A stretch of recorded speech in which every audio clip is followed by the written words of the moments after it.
Bonjour à tous et bienvenue dans ma nouvelle review de mon Heckler & Koch USP. Donc c'est un airgun qui fonctionne au CO2 et qui tire des billes d'acier comme ceci, donc qui pèsent 0,35 grammes. Concernant la réplique, elle contient 22 billes d'acier, donc elle marche au CO2 et aux billes d'acier.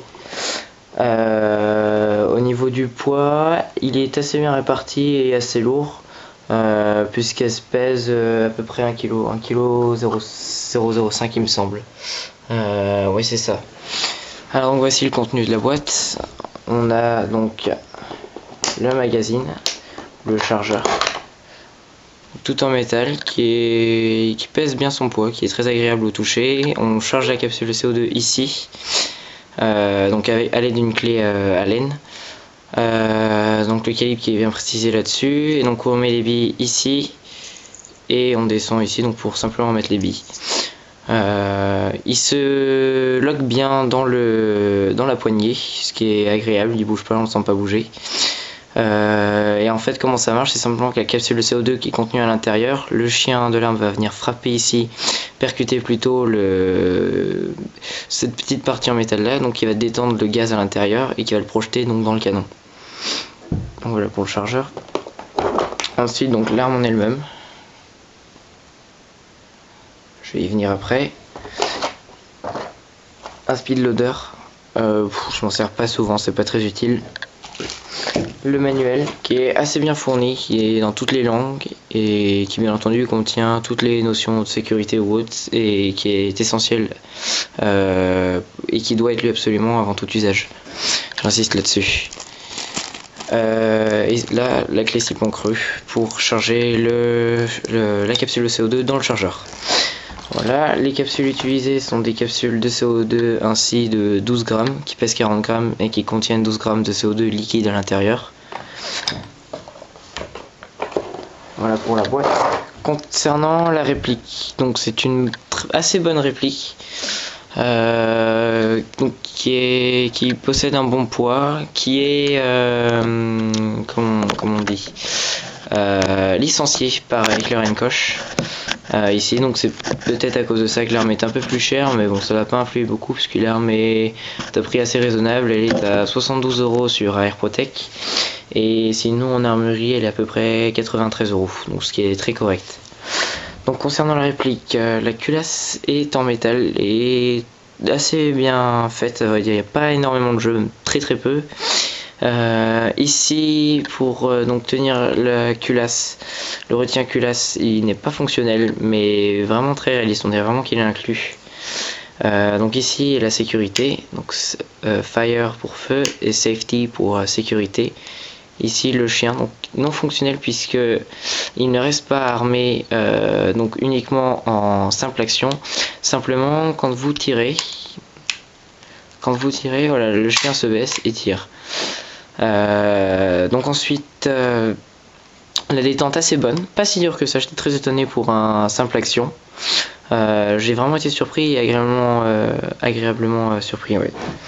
Au niveau de la visée, c'est en blanc, ça donne ça, c'est très sympa et ça permet de, quand on tire sur une cible noire, de vraiment être assez précis et surtout plus que de l'avoir de la précision, de être bien vu. Voilà, donc ici concernant l'éjecteur de douille, j'aime beaucoup, il bouge, ce qui est assez réaliste et j'en suis assez fan.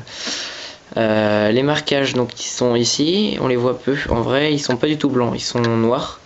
J'ai vu certaines reviews sur internet qui les montraient blancs, mais la mienne a toujours été noire comme ça quand je l'ai acheté. Donc je sais pas s'ils ont fait deux versions ou si c'est simplement la mienne qui est comme ça. Voilà, en tout cas c'est très sympa, ça se voit vraiment pas, mis à part ici un petit peu, bon faut regarder de près mais c'est vraiment assez réaliste.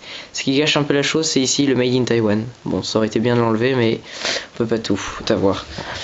Donc le chargeur qui se glisse ainsi. Et pour le déverrouiller, assez étrange, j'avais jamais vu ça avant, c'est ici, ce bouton là, ambidextre, donc à gauche comme à droite, ici, et donc il libère le chargeur. Ainsi, verrouiller, déverrouiller. Bon, en combat je sais pas ce que ça donne, mais ça va pas être très bien, bien que c'est la marine française qui possède cette arme ici, donc ça c'est pour l'histoire. Le numéro de série est inclus ici en dessous en doré, c'est assez réaliste, j'aime bien, c'est assez sympa. Ici on a un rail Weaver, donc qui est en 22 mm, pardon, il me semble que c'est du 22 mm. Donc pour démonter l'arme, je sais pas s'il y a des vidéos sur internet comme ça, je vais vous le montrer vite fait. Vous appuyez ici sur l'éjecteur de douille, puis vous tirez la culasse en arrière, que je trouve très réaliste, et ensuite vous pouvez simplement libérer la culasse. Donc voilà, la culasse en métal. Donc c'est vraiment très simple, très basique, vraiment élémentaire et simple. Ici donc en mode fire, pour vous montrer comment ça marche, vous voyez donc que le canon recule et vient se mettre contre ici le libérateur de CO2 inclus dans le chargeur. Et donc en fait c'est tout le canon qui recule. Le canon est en laiton et mesure 110 mm. Le chien réel ici est ici, c'est le percuteur plutôt. La sécurité, en fait, comment ça marche? Eh bien, j'ai pas réussi à très bien déterminer, simplement ça bloque la détente. Et ici, vous voyez que le chien ne peut pas venir en arrière. Il bouge comme ça, mais il ne vient pas en arrière. Et quand on court, ça bouge un petit peu, mais ça dérange vraiment pas. En tout cas, elle est assez bien faite et très réaliste cette sécurité, elle marche bien. J'étais agréablement surpris là aussi. Donc pour le remontage, c'est aussi simple. Comme ceci. Hop là, c'est bon, c'est déjà remonté. Et après, un léger jeu, mais vraiment très léger. Qui bouge vraiment pas beaucoup. Donc voilà pour le démontage en tout cas, comme ça je vous ai montré. Donc qu'est-ce que je pourrais dire d'autre aussi? Oui, donc partie en métal. Ici c'est en plastique. Bon, certains pourraient dire que c'est dommage, c'est pas réellement du plastique, c'est plus du polymère. Un très bon toucher. Honnêtement j'aime vraiment beaucoup. Ça c'est vraiment très doux et ça donne un bon grip. Seulement ici ce qu'on appelle en diamant il me semble, que j'aime bien aussi. Le libérateur de chargeur est en métal, la détente est en métal, le chien ici est en plastique mais bon c'est pas très dérangeant. La sécurité ici j'ai eu un doute mais elle est en plastique. Ce qui est pas gênant parce qu'elle est solide et marche très bien et on sent bien quand ça lock. Autrement donc toutes les pièces essentielles sont réellement en métal et c'est vraiment une très bonne arme, je vous la recommande. Simplement c'est un airgun, ce n'est absolument pas fait pour faire de l'airsoft et voilà, donc c'est en vente libre mais uniquement aux personnes majeures et possédant ou ne possédant pas forcément une licence de tir, bien que c'est recommandé pour savoir manier les armes et donc tirer avec. C'est pas un jeu, donc ce n'est absolument pas pour dissuader ou pointer ce genre d'outils là sur des personnes. Simplement pour s'amuser, donc ça peut être du tir sur cible ou du plinking. Et donc voilà à quoi ça sert principalement. Au niveau de la puissance, pour vous montrer ce que ça donne. Donc voici la tablette dont je vous parlais, donc c'est une Arcos qui a été cassée en tombant, l'écran est cassé et ne marchait plus, donc je ne suis pas amusé à tirer inutilement là-dessus. Donc voilà le résultat en fait, donc ça c'est du tir à 10 mètres. Donc la première partie, l'écran ici complètement fissuré, ici donc c'était quand elle est tombée, et ici vous pouvez voir c'est l'impact avec une bille d'acier, donc qui est réellement profond. Je suis assez étonné puisque la réplique testée au chronographe fait en moyenne 128 mètres secondes à 20 degrés, maximum à 136 mètres secondes, minimum à 119 mètres secondes pour pas dire de bêtises, sur 10 tirs. Donc ça donne du 3 joules à peu près, légèrement plus. Donc voici l'état de ça. L'écran ensuite